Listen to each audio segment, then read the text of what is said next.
All right, people, what's going on? Denonu here, the man with black privilege, and in this episode here, we're going to be talking about Agents of S.H.I.E.L.D. Season 3, episode... what is this? Episode 6, there we go. And in this episode, you have a lot of things happening in this episode. A lot of character progression here. Let's see, where to start.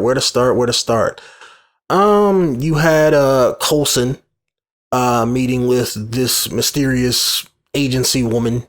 They have a lot of tit for tat in this episode with all the characters.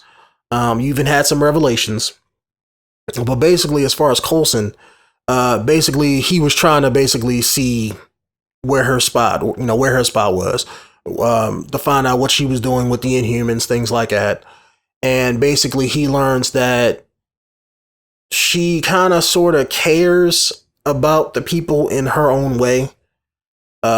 She said her husband died of cancer or something, and she feels that it's humane to, let's say, put somebody in a medically induced coma and then later save their life. Because once Coulson got there, he saw that they were forcibly, imprisoning these Inhumans and keeping them. It kind of sort of reminded me of Demolition Man. I don't know if any of you guys seen it, but in Demolition Man, they basically freeze inmates in prison. They freeze them in blocks of ice and then thaw them out later. And in this, it was pretty much the same thing. They were putting Inhumans that they capture in these gel blocks, and that somehow puts them in like a medically induced coma. So that way, when they find a way to, let's say, cure them of their Inhuman genes, they can cure them and then let them out, and then they won't hurt nobody. But if you look at it from just without the context of that, at the same time Coulson was talking with this lady and everything like that, you basically had Skye, Mac, and Hunter. Through another means, they got there by another way, but they were spying on him. And they were all like, man, why isn't Coulson upset about this? And all this kind of sort of stuff. But they didn't see the fact that he was, because I think they had a new flying drone and they were watching him with that. And before, they got to the part, or before, Coulson could get upset, they basically took the drone away so they didn't see him get upset, because, they stopped watching him. But basically, they got there through this I forget the woman's name, so I'm just going to call her the agency woman. But they actually got to her facility through her right-hand man, the bald-headed white guy. The white guy who's always with her and, in all the previous episodes. They basically, through an idea, they think that, okay, well, Lash, the guy, the Inhuman guy that's killing all the other Inhumans, he knows where the Inhumans are. So since this other agency knows where the Inhumans are, they have the idea maybe he's an agent that's working for them. And since besides the woman, the guy, her right-hand man, has all the knowledge and the access to where all the Inhumans are, then maybe, they were thinking maybe he was Lash. So they go there, they I want to say they try to keep tabs on him. They try to bug his car or whatever. But during the process of doing all that, he kind of sort of shows up, and they were like, okay, well, we need to get his DNA. So as they were, going back and forth, and I love Agents of S.H.I.E.L.D. for doing this. Like I said, this episode had a lot of tit for tat with all the characters. And the tit for tat is something that they've been missing, at least in the previous episodes this season. I mean, they had it a little bit, but this episode had it a lot. You had it between everybody. Hunter came back, and people were mad at him for basically trying to, take Ward out when he had the chance without waiting for backup and all this kind of sort of stuff. So you had a lot of back and forth where he was having anger issues because of he wanted to take out Ward because of what he did with Mockingbird. And, that has him on edge. So he basically, everybody else can see that. So when he's with everybody else, they basically assign him back to, non-active duty. So he's walking around the base bored as hell, going up to Fitz going up to Daisy and stuff, and they like just like, come on man, give me something to do, and he's trying to help, but like he's in everybody's personal space, and they keep passing him off to somebody else. So when they was tracking down the agency woman's right hand man, like I said, they needed his DNA. And while Mac and Sky were talking and trying to figure things out, he just basically went out there and pulled out the icer and shot the guy. And they were like, oh God, what the fuck are you doing? Because this other guy can't know that S.H.I.E.L.D. and company were the ones that did this to him, So once they had him in the back of the van, they were like, okay, well, we need his DNA. We don't have the kit to do this, which is weird because you don't really need a kit to get DNA, but is what it is.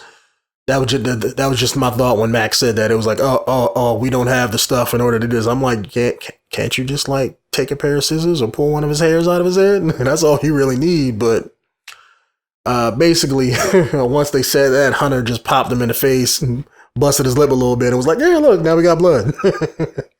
So they took some of his blood, dumped him back off in his car, and once they ran his DNA, they found out that he was not Lash. That was the main thing behind that, and they basically followed him to the agency woman's spot, found her and Coulson there talking, and that's what led into that conversation that I was talking to at the beginning of this video here.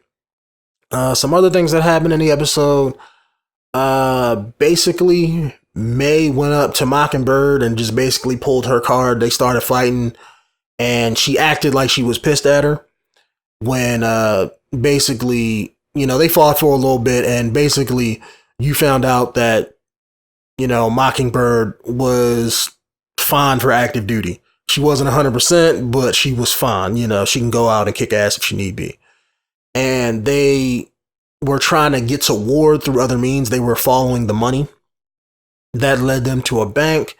They had to take disguises and infiltrate this bank to get inside this safety deposit box that the bank had. And the bank found them out, and they were speaking in Mandarin back and forth with each other. That was funny as hell. And basically when they were found out, they had to actually start fighting and stuff like that. And Mockingbird tried to talk her way out of it at first. And May was like, yo, look, we should just, whoop their ass. I mean, like, why are you talking? But May brought up to her after the fact that since she was put through, I'm going to say a traumatic experience, that Mockingbird, was afraid of combat, because that can happen to a lot of people. Once you're put in that kind of sort of situation and coming out of it, it'll either give you resolve to whoop ass better. And that's what Ming was telling her, was like, yo, look, I can understand you being a little bit scared and not reticent to jump in back into combat, but I need you to use it the other way to whoop ass. So she was understandable with that. She put in work. They put in work together, actually. I love whenever they show Mockingbird get down with her little, I don't know what they call them, the Cali sticks, maybe. I think that's what the technical term for it. I could be wrong. Not a martial artist, but I'm just still waiting to see her in her mask. Like, they don't ever give her mask, and it's weird. For people who don't know, Mockingbird is a character, obviously from the comic books. She's basically very cool with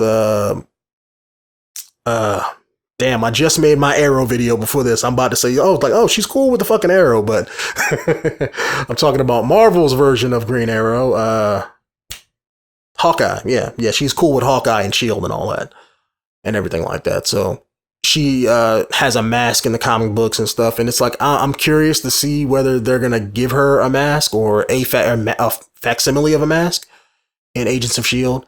Eventually, maybe down the line, but I doubt it. But besides the May and the Mockingbird stuff, the other big revelation was the show during the show is you find out who Lash is, and he turns out to be Blair Underwood, the May's ex, the psychiatrist that's talking to all the Inhumans about dealing with their powers and things like that. You basically find out that he's Lash. In the last episode, when Von Strucker's son and a few other people tried to go kill him, unbeknownst to them and Ward, because Ward's the one who sent them there, he didn't know either, but that, he was Lash. So when they went there to try to kill him and burn the place down, I think in the last episode they just showed the building exploding, and that was it. And you assumed that he died. Turns out he didn't die. According to him, oh yeah, he got out the door, the bomb went off, the explosion must have knocked him back. Really, he was lying his ass off. Because at the end of the episode, once May and Mockingbird was wrecking their shit, basically Ward's lieutenant stabbed Von Strucker's son. And when he was dying, May was asking him, like, hey, look, what happened? Why'd you go after my ex? And basically he was telling her what really happened. Like, oh yeah, we went there to go kill him, but then he changed and he fucked us up. And then, that was it. So it turns out he was lying. What really happened was they tried to kill him. He transformed, killed the guys that were there, and then burned the place down to cover up, what happened. Hoping it was going to kill everybody there. So now I think that was like the biggest revelation in the episode is May knows that he's Lash. Don't nobody else know yet. I'm assuming May is going to tell everybody, and they're going to have like I have to tell everybody, but if I tell everybody, they're going to, not be able to, to keep it a secret. He's going to find out. So I'm assuming they're going to go through like a 2 or 3 episode thing of May keeping this secret to herself. Or either they're going to do that, or they're going to try to do like a thing where she's going to try to deal with the problem on her own. Since I know that was like a big emotional hit when she found that out. So I'm hoping that she just comes out and tells everybody, but I doubt that's going to happen because I'm assuming that, like I said before, if she does do that, the guy is staying at the base with him. So they're going to, since he's good at reading people because he's a psychiatrist, I'm assuming she's not going to want to do that because if she tells everybody else, even if they don't just come out and say, hey, look, you're Lash, he's going to be able to read from it and then try to kill him, once he knows that, his jig is up. So I'm assuming, she's going to want to keep that secret, like I said before. So, but really enjoyed this episode, really enjoyed the dialogue that was in it and the whole back and forth between everybody. It kind of sort of brought back the comedy a little bit. Because I know the first few episodes this season have been a little bit darker than the normal S.H.I.E.L.D. episode. Not by a whole lot. I mean, I'm not saying S.H.I.E.L.D. is like the darkest show ever, but it's bringing back the lightheartedness and the comedy aspect of the show, and I really do like that. And the way that they do the character back and forth in the dialogue is something I've always loved about the show. So it's kind of sort of something you only really get with the Agents of S.H.I.E.L.D. In regards when you compare it to the other superhero shows and everything. So, but anyway, guys, if you guys have anything to say about the episode in general or about Inhumans and all that stuff, please do let me know. Like I said, I'm not a huge Inhuman fan. I know of them. I know who they are, but it wasn't a comic book I read back in the day. I've only read very, very few, and mostly the crossovers that they did with X-Men, because I know they had a few of them. But as always, my name is Denonu, the man with black privilege, and I'll see you guys in the next episode. Peace out.